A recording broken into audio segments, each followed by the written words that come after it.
12 जून 1975 यानी आज से ठीक 48 साल पहले सूरज उगने से पहले ही तत्कालीन प्रधानमंत्री इंदिरा गांधी को एक बुरी खबर मिली।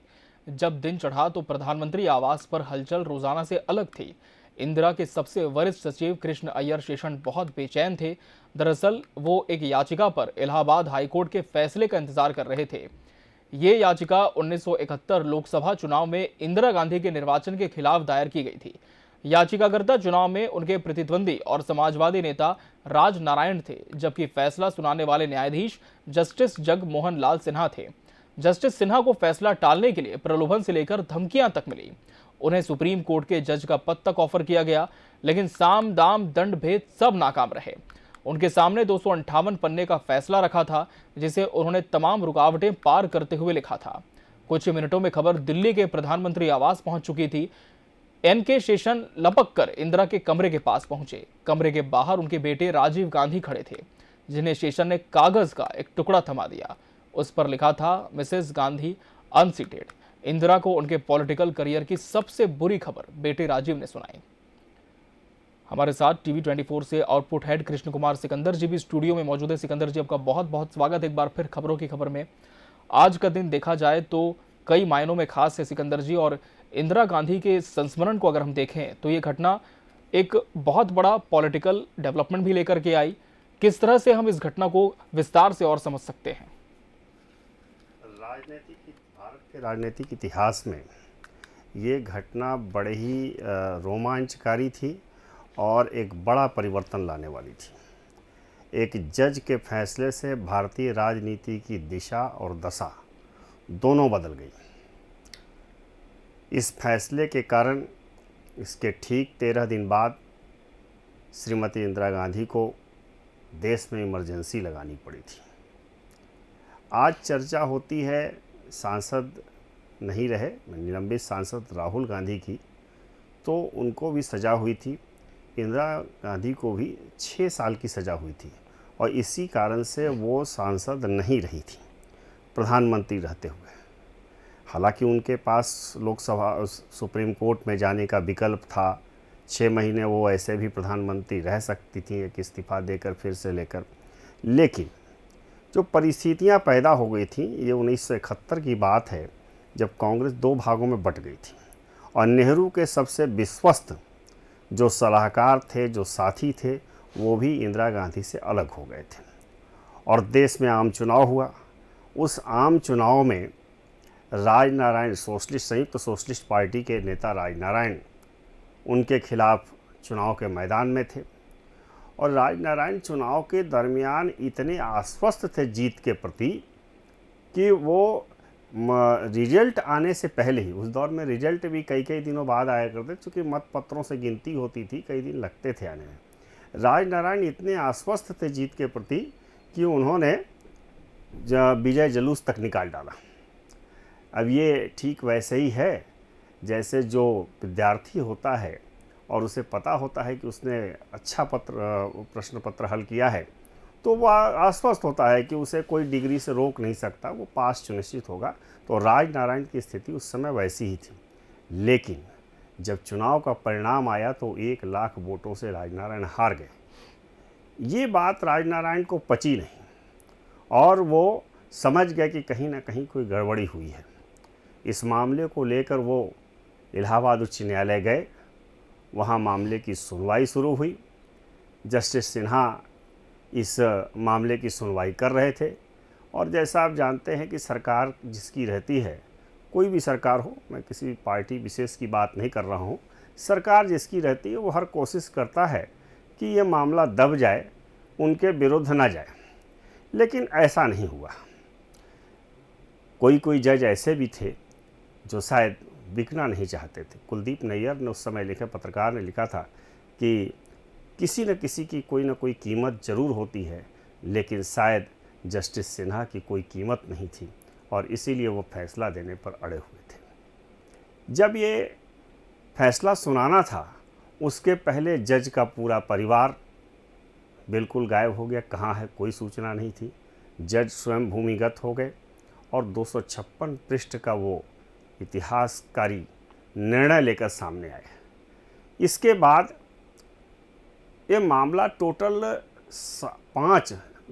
7 मामलों को लेकर कोर्ट में गए थे। राज ने 7 आरोप लगाए थे।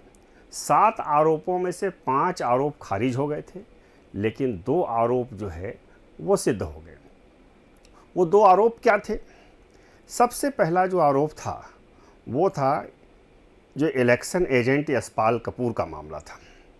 यशपाल कपूर उस ज़माने में प्रधानमंत्री सचिवालय में स्पेशल अफसर, उन्होंने 13 फरवरी 71 को पद से इस्तीफा दिया।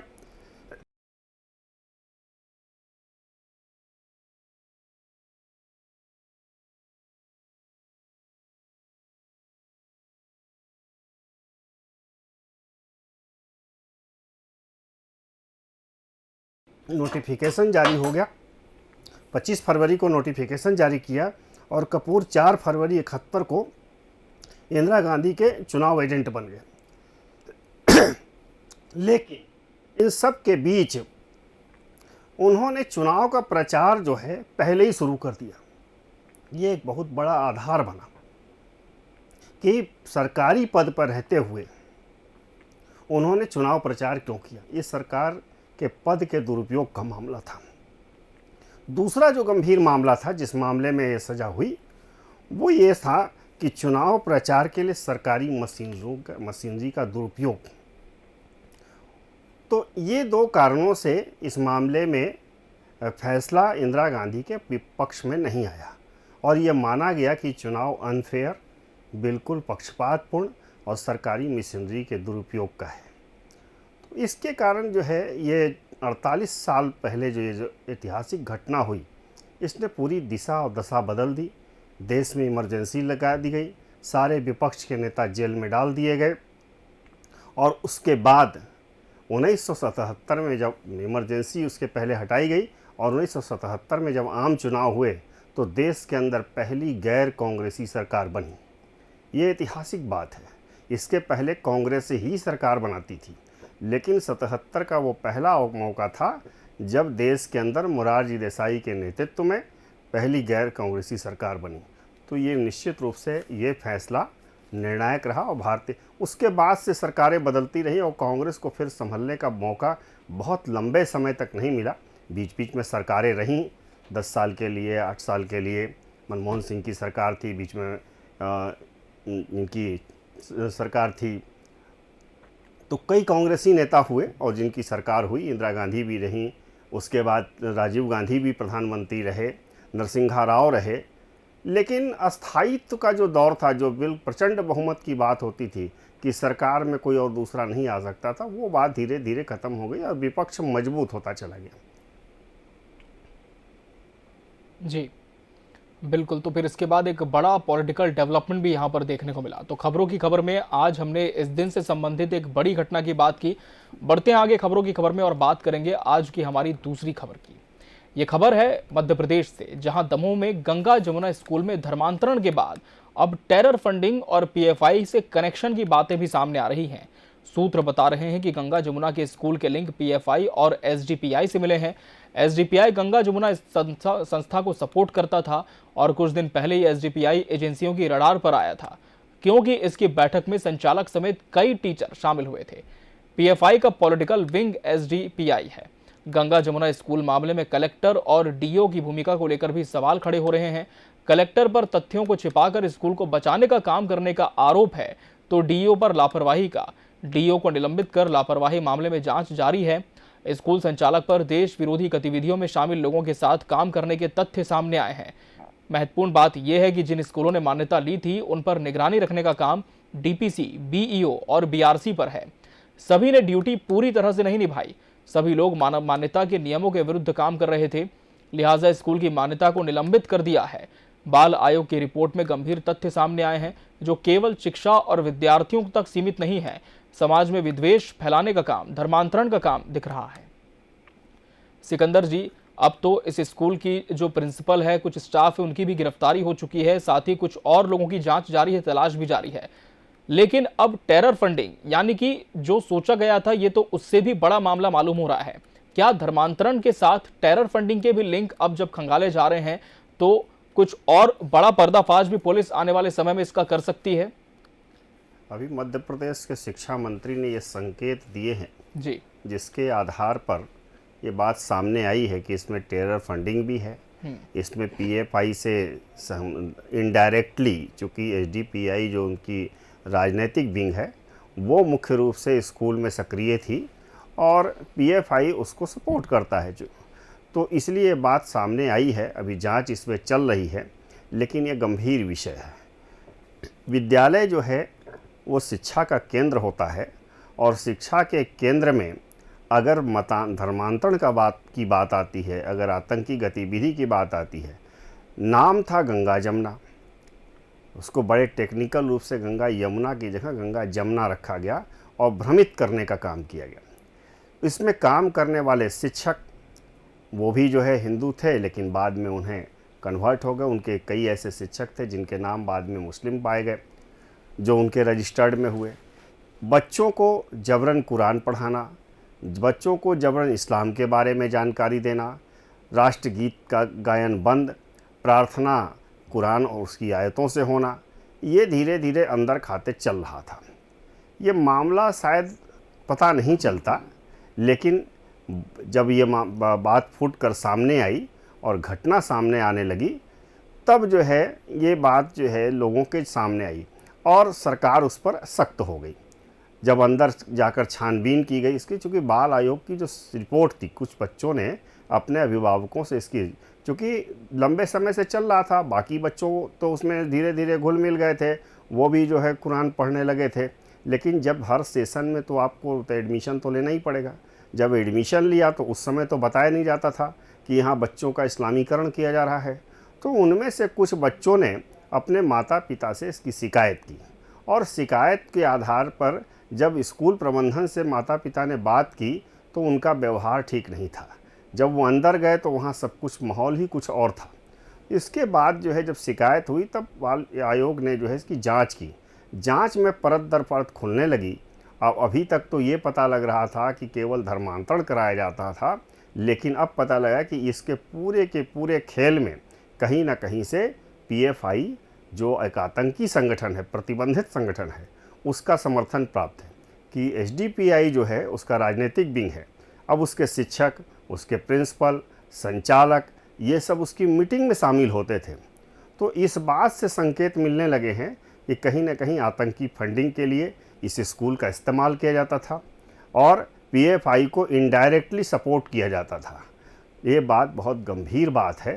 तो इतने प्रकार के अच्छे जगहों से जहाँ शिक्षा मिलती है, जहाँ ज्ञान मिलता है, जहाँ बच्चे सीखने जाते हैं, जहाँ से बच्चे कैरियर बनाते हैं, अगर वहाँ धार्मिक और आतंकवाद की गतिविधियाँ चलती हों और संचालित हों तो ये तो बहुत ही गलत बात है और निश्चित रूप से ऐसे लोगों पर कार्रवाई होनी चाहिए। सरकार ने ठीक कदम उठाया है कि तत्काल स्कूल की मान्यता रद्द कर दी है। कलेक्टर इस मामले में चूँकि सारे बातों को जानते थे, दबाने के प्रयास करते रहे, कलेक्टर पर भी कार्रवाई होगी और डीओ पर तो खैर उनको निलंबित कर दिया गया है, जो जानकारी है। और उन पर लापरवाही का, चूँकि डीओ को ही इस पर निगरानी भी करनी है, जो शिक्षा मिशन के तहत जो फंड मिलता है, तो उनका जो है रोल, इन सभी लोगों का जो जिम्मेदार लोग थे उन्होंने बड़े गैर जिम्मेदार तरीके से अपने कार्यों को अंजाम दिया है। तो ये कतई उचित नहीं है और इस पर सख्त कदम सरकार को उठाना ही चाहिए। बिल्कुल, और कहीं ना कहीं अब जो सख्ती है वो देखने को भी मिल रही है।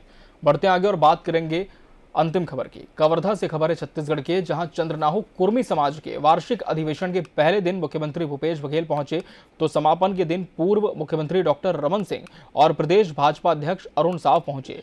ये कार्यक्रम भले ही चंद्रनाहु कुर्मी समाज का था, लेकिन सत्ता और विपक्ष मौजूदगी बता रहा है कि चुनाव निकट है।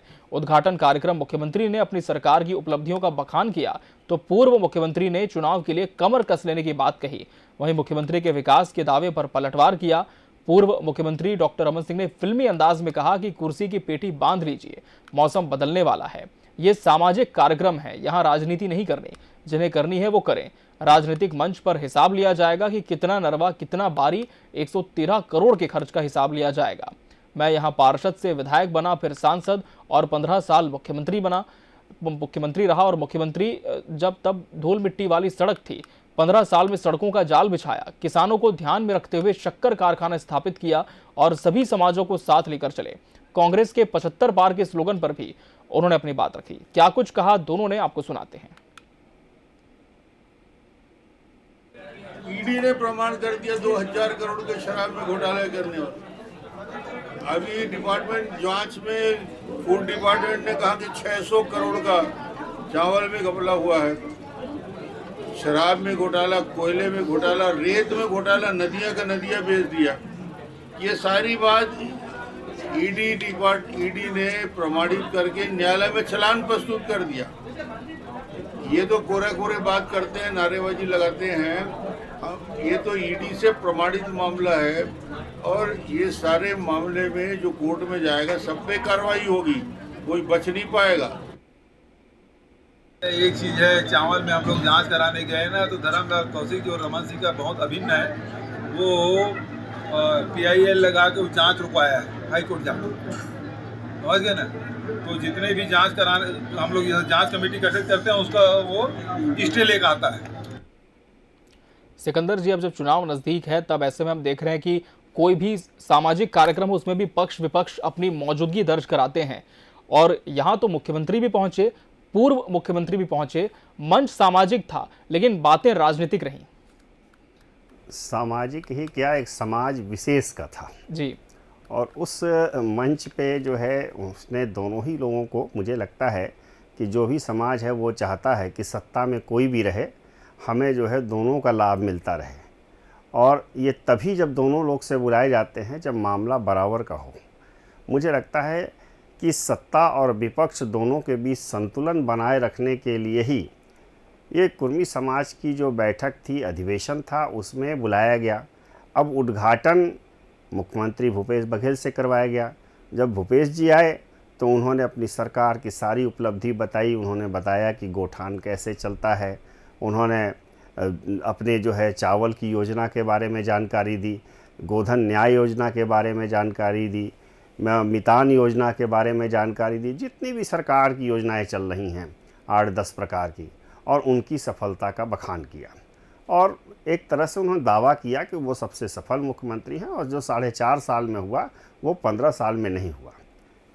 अब 3 दिन चला ये सम्मेलन। तीसरे दिन मुख्यमंत्री भूपेश बघेल की जगह अब इस बार पूर्व मुख्यमंत्री रमन सिंह को बुला लिया।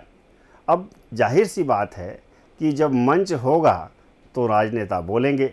अब रमन सिंह की बारी थी। रमन सिंह ने सरकार को घेर लिया।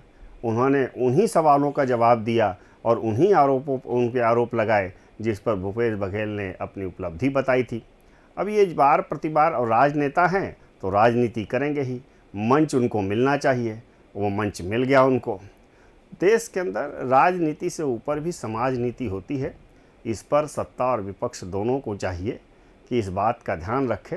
अब इस तरह की जो बयानबाजी, जिस तरह से आक्रामकता दिख रही है बीजेपी की और जिस तरह से कांग्रेस की सफाई दिख रही है, उससे साफ लग रहा है कि चुनाव बड़ा घमासान होने वाला है और बड़े बड़े मुद्दे सामने आएंगे।